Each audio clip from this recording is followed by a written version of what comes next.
Good day, Ma'am and Sir. My name is Liceles Cabilin. I'm 37 years old from Philippines. I'm single mother. I have 3 kids, aged 15, 12, and 10 years old. I'm high school graduate. I am the youngest child in my family. I have 2 brothers. My first employer in Saudi Riyadh last 2019 to 2022 have 4 members in the family. 2 adults aged 29 and 30 years old, 2 kids aged 1 and 2 years old.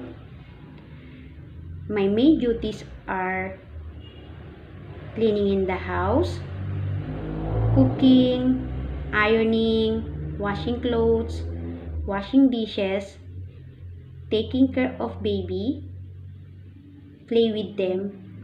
My second employer in Hong Kong 2022 to 2024 have 4 members in the family, 2 adults aged 29, 30 years old, 1 baby aged 1 year old, 1 elderly aged 60 years old. My main duties are cleaning in the house, cooking, washing clothes, washing dishes, taking care of baby, play with them.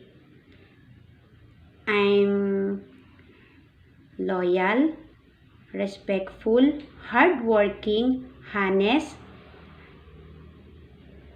polite, and responsible. Thank you.